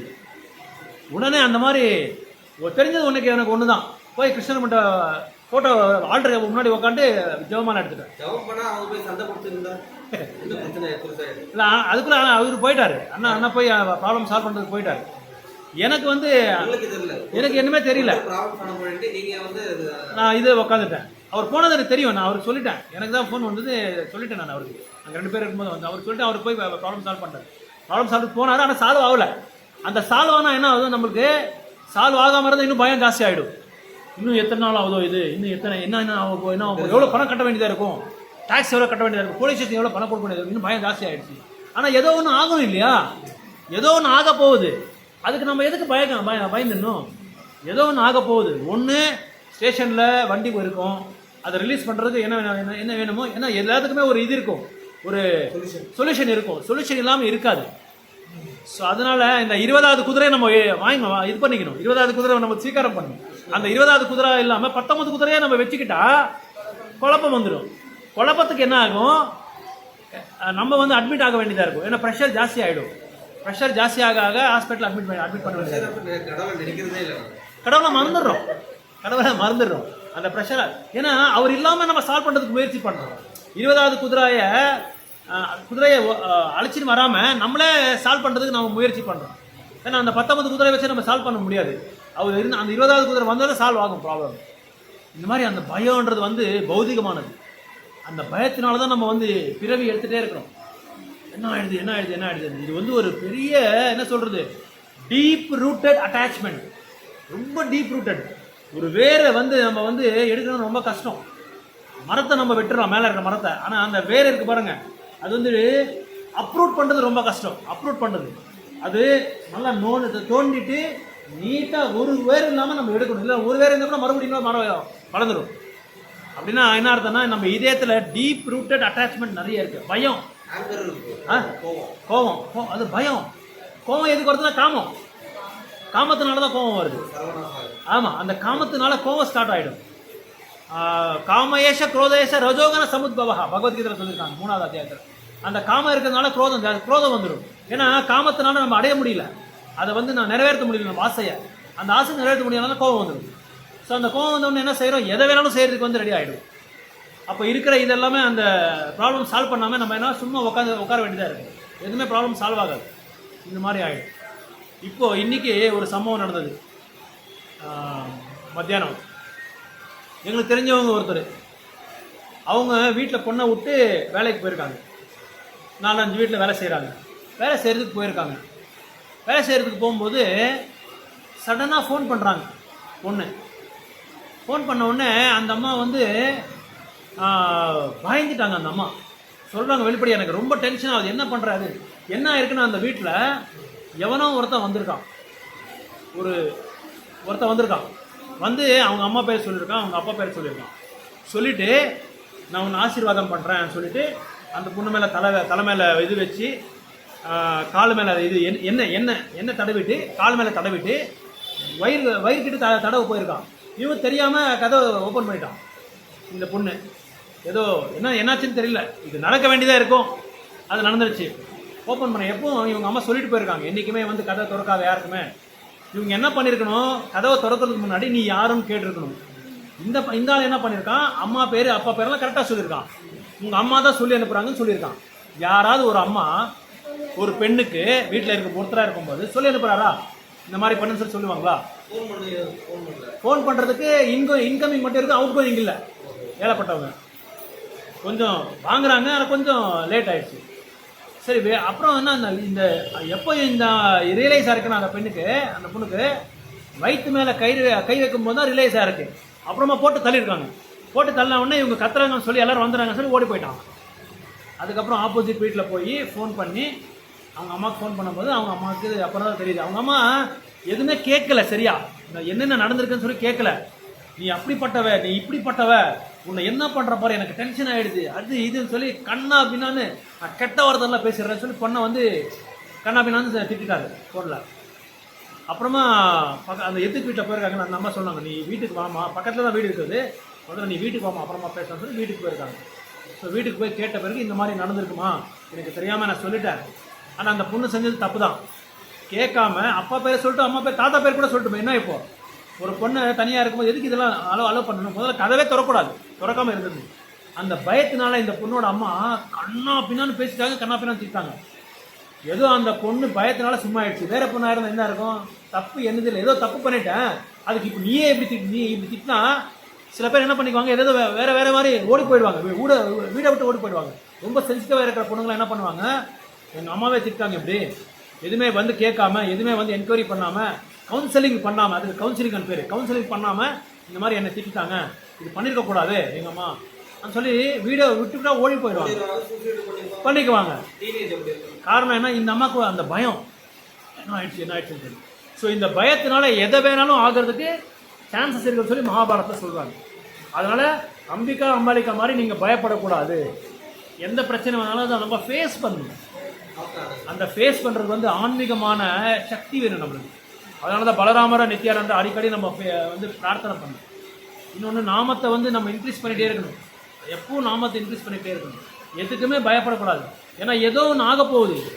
ஒன்று ஒரு சம்பவம் நடந்தால் ஒன்று பாசிட்டிவ் இல்லை ஒன்று நெகட்டிவ், எது நடுவில் நிற்காது. இல்லை கொஞ்ச நாள் தள்ளி கூட ஆகலாம், இந்த மாதிரி ஆகும். அதனால் எதுக்குமே வந்து நம்ம வந்து பயப்படக்கூடாது. அந்த பயன்றது வந்து என்ன ஆகும், வாழ்க்கையே வந்து அழிச்சிடுவாது. ஸோ இதுக்கு 5 கோல்டன் பாயிண்ட்ஸ் இருக்குது. அந்த 5 கோல்டன் பாயிண்ட்ஸ் சொல்லிட்டு நான் முடிச்சிடுறேன். என்ன 5 கோல்டன் பாயிண்ட்ஸ் என்ன சொல்கிறாங்க பாருங்கள். ஒருத்தர் ஒரு சாது சொல்கிறாரு, அப்ரிசியேட்டிங் தி பாஸ்ட்னா முன்ன என்ன நடந்திருக்கோ அதை வந்து நம்ம வந்து அதை வந்து புகழணும். நடந்துக்கிறத வந்து நம்ம வந்து புகழணும். அப்பா இன்றைக்கி நான் நல்லா இருக்கேன், ஏதோ நான் முன்பிறவில ஒரு நல்ல காரியங்களை செஞ்சுருக்கேன், அதனால் நான் வந்து நீங்கள் நல்லா இருக்க கடவுளோட ஆசீர்வாதத்தில் ஒன்று. ரெண்டாவது வந்து என்கரேஜிங் தி பொட்டன்ஷியல், அதாவது நம்மக்கிட்ட என்ன சக்தி இருக்கோ அதை வந்து நம்ம உற்சாகப்படுத்துகிறது. ஆனால் அவன் பெரிய மனுஷனாக இருக்கான், அவன் எப்படியாவது ப்ராப்ளம் சால்வ் பண்ணிடுவான், அவனுக்கு பணம் இருக்குது, அவனுக்கு செல்வாக்கு இருக்குது, அவன் எப்படியாவது சால்வ் பண்ணான். ஆனால் எனக்கு எதுவுமே இல்லையே, நான் என்ன பண்ணுறது? பகவான் வந்து உனக்கு மனித வாழ்க்கை கொடுத்துருக்காரு, அறிவை கொடுத்துருக்காரு, மற்றவங்களை கேட்டு தெரிஞ்சுக்கிற ஒரு இது கொடுத்துருக்காரு, ஒரு நாலேஜை கொடுத்துருக்காரு. அதை கேட்டு நீ தெரிஞ்சுக்கிட்டு உன்னோட வாழ்க்கையை நீ நல்லா படுத்துக்கலாம். நீ ஸோ இருக்கிற நம்ம சக்தியை வந்து பொட்டன்ஷியை வந்து என்கரேஜ் பண்ணிக்கிறது, உற்சாகப்படுத்துகிறது. ரெண்டாவது கோல்டன் சூத்திரம் இது பேர். மூணாவது வந்து ரெஸ்பெக்ட் டிஃப்ரென்சஸ். நம்மளுக்கு மற்றவங்களுக்கு இருக்கிற அந்த வித்தியாசத்தை, அந்த வேறுபாடு இருக்குல்ல, அந்த வேறுபாடை வந்து நம்ம வந்து மரியாதை கொடுக்கணும். அது மரியாதை கொடுக்காம அதை வந்து அவமானப்படுத்தக்கூடாது. ஸோ டாலரேட் தி அன்சேஞ்சபிள். சில விஷயங்கள், சில ப்ராப்ளம்ஸு, சில பிரச்சனைகளை வந்து நம்ம வந்து சேஞ்ச் பண்ணவே முடியாது. ஏன்னா அது அன்சேஞ்சபிள். இப்போ அயோத்தியா இஷ்யூ 500 வருடமாக இருக்குது. சால்வ் ஆச்ச ப்ராப்ளமே சால்வ் ஆகலை. இப்போ சால்வ் பண்ண வேண்டியதுக்கு அவர் வந்து ராமர் வந்து அவரை கருவியை யூஸ் பண்ணிக்கிறார், மோதியை யோகியை. எத்தனோ வருடங்கள் ஆன பிறகு அது ப்ராப்ளம் சால்வ் ஆச்சு. அது சேஞ்ச் ஆகாது. எப்போ சேஞ்ச் ஆகணுமோ அப்போ தான் சேஞ்ச் ஆகும். இப்போது ஒன்றும் இல்லை, நம்ம வேணுகாபால் சுவாமி கோயிலை இங்கே பிரச்சாரம் பண்ண சொல்லி எத்தனோ நாளாக நான் வந்து தியானம் பண்ணிட்டு இருந்தேன். நானும் பிரபு மாதாஜெல்லாம் முயற்சி பண்ணிட்டு இருந்தோம். ஆனால் அதுக்கு அது முடியல. இப்போ தான் அந்த சான்ஸ் நம்மளுக்கு வந்து வேணுகோபால் சாமி கொடுத்துருக்காரு. நம்மளுக்கு பிரபு மூலமாக மாதாஜி மூலமாக நம்மளுக்கு அந்த சான்ஸ் கொடுத்துருக்காரு. இந்த செட்டு கூட இல்லை. ஸோ நீங்கள் எல்லாம் நீங்கள்லாம் கோஆர்டினேட் பண்ணுறதுனால, நீங்கள் எல்லாம் கோஆப்ரேட் பண்ணுறதுனால இங்கே ஒரு சான்ஸ் கிடச்சிருக்கு. இப்போ எப்படி இருக்கிற நம்மளுக்கு இங்கே ஒரு சென்டர் மாதிரி இருக்குது. நம்மளுக்கு நம்ம கோயிலில் நம்ம வந்து பிரச்சாரம் பண்ணுற மாதிரி ஒரு இது கொடுத்துருக்காரு, கிருஷ்ணர் கோயில். அதுவும் ஸோ சிலதெல்லாம் சேஞ்ச் ஆகாது. அது எப்போ வந்து அது ஆகணும்னு சொல்லி நினைக்கிறோமோ அப்போ தான் அது ஆக போகுது. 4வது வந்து 5வது வந்து forgive the mistakes. Forgive the mistakes இது ரொம்ப ரொம்ப இம்பார்ட்டண்ட்டு. ஒருத்தன் வந்து ஏதாவது ஒரு தவறு செஞ்சுட்டா அதையே பிடிச்சிக்கிட்டு அவனை முன்னேறதுக்கே விட மாட்டாங்க. சில பேர் முன்னேறதுக்கே விட மாட்டாங்க. இவனை எங்கேயும் அனுப்பாதுடா, இவன் போனால் எந்த வேலையும் ஆகாதுடா, ஏதாவது ஒரு தவறு செஞ்சுட்டே இருப்பான் தான். அப்போ ஒரு கர்மி என்கிட்ட ஒருத்தர் சொன்னான், அவனுக்கு ஒரு வாட்டி சொன்னான். இவனை ஒரு அரசியல் விஷயம் இது. ஒரு தடவை அவனை கேட்டேன், ஏன்னா எல்லாருக்கிட்டையும் ஒரு நல்ல விஷயங்கள் இருக்குன்னு சொல்லி நான் அன்றைக்கி தான் புரிஞ்சுக்கிட்டேன். ஒருத்தர் வந்து சரியான அதர்மத்தை வந்து கடைப்பிடிச்சிட்டு இருக்கான். அவன் எப்போவும் அதர்மம் தான். மோசம் பண்ணுறது, ரியல் எஸ்டேட் பண்ணுறது, ஏமாத்துறது, அவங்ககிட்ட இது என்ன சொல்லி சீட் பண்ணி டாக்குமெண்ட் எல்லாம் எழுதிக்கிறது, இந்த மாதிரிலாம் அவங்க பண்ணிட்டு இருந்தான். அவன் வந்து எலெக்ட் ஆகிட்டான், ஒரு கவுன்சிலர் எலெக்ட் ஆகிட்டான் ஏதோ ஒரு ஊரில். அவங்கள பற்றி நாங்கள் ஒரு 4-5 பேர் நாங்கள் பேசிகிட்டு இருக்கோம். ஒருத்தர் என் ஃப்ரெண்டு, அவர் பிஸ்னஸ் ஃப்ரெண்டு. அவர்கிட்ட நான் சொன்னேன், என்ன சாமி இவனை போய் எலெக்ட் பண்ணியிருக்காங்க நம்ம மக்கள், இவனை வந்து எப்படி மக்களுக்கு வந்து நன்மைகள் பண்ணுவான்னு சொல்லி சொன்னான்.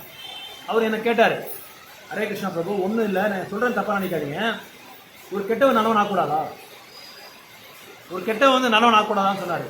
அப்போ தான் எனக்கு கொஞ்சம் ரியலைஸ் ஆச்சு, ஓ இப்படியெல்லாம் கூட ஒன்று ஒரு தத்துவம் இருக்குது. ஆனால் அவர் எதில் கிருஷ்ண கான்சியஸில் இல்லை, இருந்தாலும் அவருக்கு தெரியாமல் ஒரு சொல்கிறார் அவர். ஏன்னா அவரும் கொஞ்சம் தோஸ்தி நண்பர், 2 பேரும். அதனால ஒரு கெட்டவர் வந்து நல்லவர் ஆகக்கூடாதா. அப்போ நானும் நினச்சிக்கிட்டேன், ஆமாம் இது நல்லது தானே. இதுக்கு பிரபுபாதர் என்ன பண்ணுறான்னா, பிரபுபாதர் கிட்ட நம்ம கற்றுக்க வேண்டிய நிறைய இருக்கு. அதான் நானே கேட்டேன், அந்த கேள்வியை தான் நான் கேட்டேன். அந்த கேள்வியை கேட்டதுக்கு அவர்கிட்ட பதில் இல்லை. சரி சாமி, நல்லது பண்ணா நல்லது, ஓகே. ஆமா,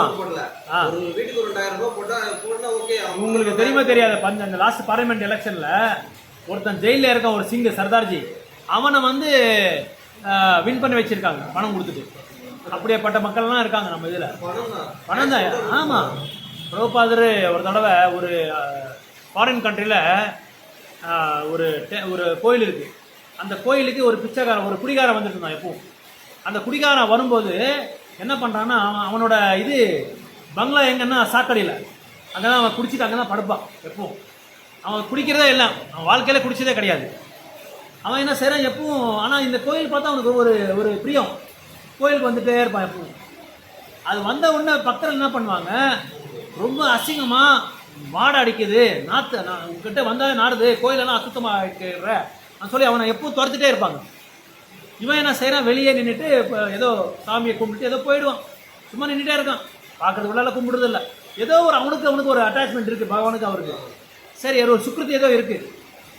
சரி ஒரு நாள் என்ன செஞ்சார், பிரபுபாதர் அந்த கோயிலுக்கு வந்தார். பிரபுபாதர் கோயில் வந்த உடனே கிளாஸ் நடந்து இதே மாதிரி உபன்யாசம் நடந்துட்டுருக்கு. அந்த ஆள் வந்தார். இவர் 4-5 பேர் என்ன செஞ்சார், மேனேஜர் இப்படி என்னார், அவர் 4-5 பேர் போயிட்டு அவனை பிடிச்சி அப்படியே தூக்கி அந்த பக்கம் போட்டார். போன உடனே அவன் கொஞ்சம் கத்துறான், ஜோராக கத்துறான். பிரபுபாதர் பார்த்துட்டு என்ன நடந்துட்டுருக்குன்னு சொல்லி கேட்டார். இல்லை பிரபுபாதர், இந்த மாதிரி அவன் எப்போ பார்த்தாலும் குடிச்சிட்டு கோயிலுக்கு வந்துட்டு இருக்கான், வந்துட்டு அவன் சாக்கடையில் குடிச்சிட்டு அங்கே படுத்துடுறான், அங்கே சாக்கடையில் இருக்கிற ஸ்மெல்லாம் இங்கே வருது, அப்புறம் கோயிலெல்லாம் அசுத்தமாகுது, அதனால தான் நான் அவங்களை வெளியே துரத்துக்கிறேன்னு சொல்லி பிரபுபாத் சொன்னார். பிரபுபாத் சொன்னார், இமீடியட்டாக அவனை அழைச்சின்னு வாங்க, உள்ளே அழைச்சின்னு வாங்கன்னு சொன்னார். இல்லை பிரபுபாத், அவ்வளோதான். பிரபுபாத் சொன்னால் மறுபேச்சே கிடையாது. உடனே அவனை போய் அழைச்சிட்டு வந்து, இவனை முதல்ல பாத்ரூம் கூட்டிகிட்டு போய் அவனை குளிப்பாட்டுங்க, நல்லா குளிச்சு வச்சுட்டு அப்புறமா கூட்டிகிட்டு வாங்கன்னு சொன்னாங்க. உடனே அவனுக்கு 4-5 பேர் போய் அவன் குளிக்க மாட்டான்றான். அவன் அழைச்சின்னு போய் பாத்ரூம் போய் நல்லா குளிச்சுட்டு உட்கார வைக்கிறாங்க. பிரபுபாத் சொல்கிறாரு, ஆறுப்பா நீ கோயிலுக்கு வர்றதுக்கு உனக்கு ஆசை இருக்கா, இங்கே இரு வாழணுன்ற ஆசை இருக்கா, அப்படி உனக்கு ஆசை இருந்தால் இனிமேல் இங்கே வந்து நீ உட்கார வேறு எதுவும் பண்ணாதுன்னு சொன்னார். அப்போ என்ன பண்ணாமல் பிரபுபாதர் சொன்ன உடனே கேட்டான். ஏன்னா யார் பிரபுபாதருக்கு தொடர்பில் வந்துடுறாரோ அவன் எப்படி தூய்மை ஆகிறான்றதே தெரியாது யாருக்குமே. உடனே டிரான்ஸ்ஃபர்மேஷன் ஹார்ட்டில் வந்துடுது, இதே டிரான்ஸ்ஃபர்மேஷன் வந்துடுது. அது வந்த உடனே என்ன பண்ணுறான், அடுத்த நாள் பார்க்குறான் எல்லாரும் காலையில் பார்த்தா 4:30 மணிக்கு மங்களாரத்தி ஆன உடனே நரசிம்ம தூசியானோ எல்லாரும் உட்காந்து ஜபம் பண்ணிட்டு இருக்காரு. இவன் 1 மாதம் பார்த்தா 2 மாதம் பார்த்தான். இவனும் பீட் பேக் எடுத்துட்டு எனக்கு கொடுங்க நானும் ஜபம் பண்ணுறேன்னு சொல்ல ஆரம்பிச்சிட்டான். ஸோ குடிக்கிறது எல்லாம் ஊட்டிட்டான். அடுத்த பிரபுபாத 6 மாதம் கழிச்சு வந்தால் எங்கே வந்து சொல்லி கேட்குறான் பிரபுபாதருக்கு. வந்தால் அவனை அடையாளமே கண்டுபிடிக்க முடியல பிரபுபாதால். எல்லாம் மொட்டை அடிச்சுட்டு சிக்கா விட்டு திலக் அடிச்சு கன்னிமாலை போட்டு சேவை செஞ்சுட்டு இருக்கான். அப்போ பிரபுபாதர் கூப்பிட்டு சொன்னார், அன்னைக்கு நம்ம வந்து இவனுக்கு ஒரு நல்லது இந்த மாதிரி ஒரு நல்லது பண்ணாமல் இருந்திருந்தான், அவனை கூப்பிட்டு அவனுக்கு ஆதரவு கொடுக்காம இருந்தால் இன்றைக்கி அவன் பக்தராயிருப்பானா, ஆயிருக்க மாட்டான். ஸோ அதனால் ஒரு மனுஷனை வந்து மதிக்கணும். அவனை நல்லது ஒரு இந்த நாட்டுக்கு ஒரு நல்ல ஒரு பக்தராக வந்து அவனை உருவாக்கணும். அதான் நம்மளோட கடமை. அதனால தான் பகவான் சைத்தன்ய மகாபிரபு வந்து நாமத்தை கொடுத்துருக்காரு, இந்த அறிவை நம்மளுக்கு கொடுத்துருக்காரு, இந்த வேதங்கள் இந்த சாஸ்திரங்கள் நம்மளுக்கு எல்லாம் கொடுத்துருக்காரு. அதனால ஒரு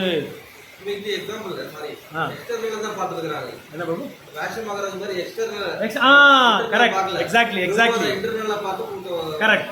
ஆனா பிரபுபாதருக்கு தெரியும், பிரபுபாதருக்கு ஒரு கட்டுண்ட ஆத்மாவை எப்படி முக்தி கொடுக்குறதுன்னு சொல்லி அவருக்கு நல்லா தெரியும்.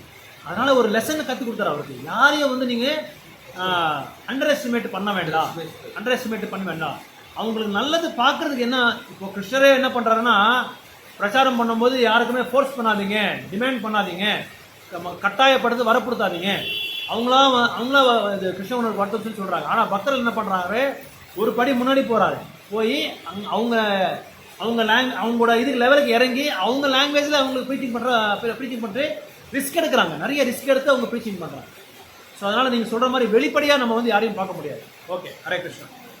ஜெகத்குரு ஸ்ரீல பிரபுபாத கி ஜெய், ஹரிநாம் சங்கீர்த்தன மகாயக்ஞ கி ஜெய், கௌர பிரேமானந்த். ஹரே கிருஷ்ணா. ஸ்டாண்டிங் பண்ணலாமா?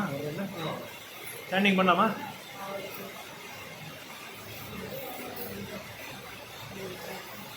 மாலை இருக்கா பிரபு உங்கள்கிட்ட?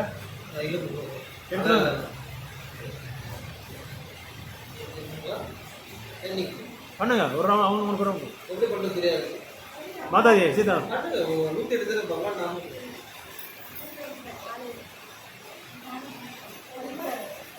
மாலை இல்லையா? மாலை இல்லையா? இருக்கா? சரி ஓகே. ஆ